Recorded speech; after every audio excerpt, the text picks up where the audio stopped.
Thank you, Damien, and thank you, Wen. I think I said it correctly.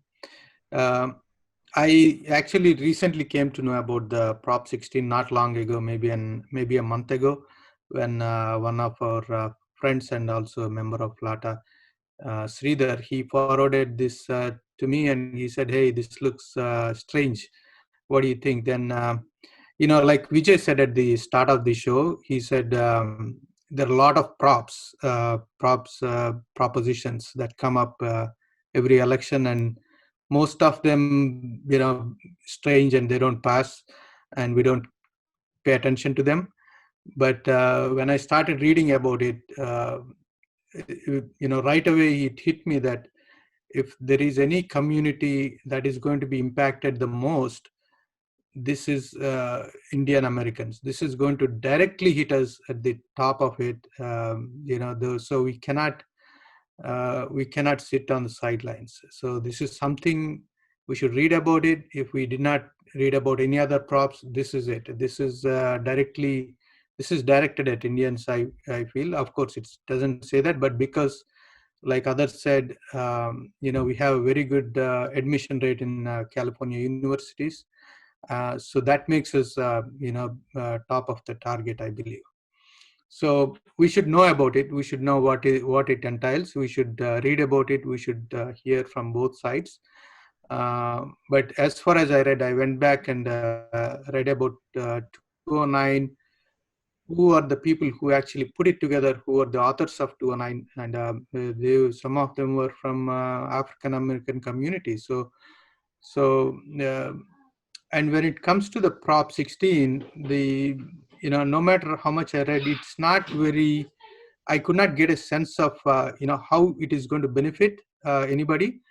The only sense I got is they want to repeal that part of 209, which said no to the discrimination. So it felt like it's not genuine to just take it out and not say what is going to come next. So it's more like giving a blank check to a politician. Once they repeal this, we don't know what is going to come next. So that is a very concerning thing. So that is the reason I was trying to reach out multiple folks to educate our community. Um, then I came across No on Prop 16, then contacted Sudha, very, very helpful. And then Liang Chao, she is extremely helpful. I spoke to her maybe half an hour, but she's a wonderful lady. So they said they be on the panel because all we're trying to do is increase the awareness in the community. And I tell you, I mean, I spoke to a lot of people.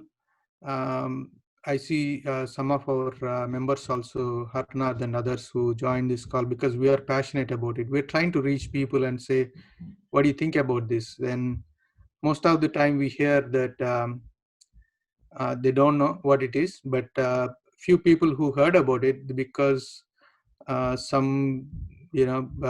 Harris, for example, she supports Prop 16, so that means it must be good for us. We are minorities, so it means it must be good for us.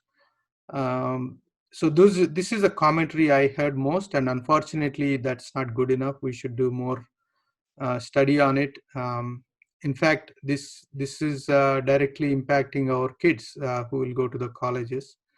It cannot be a partition issue. I'm glad to see that we have bipartisan panel here, but it cannot be a partition issue because our kids' college admissions are going to be impacted, especially Indian American kids.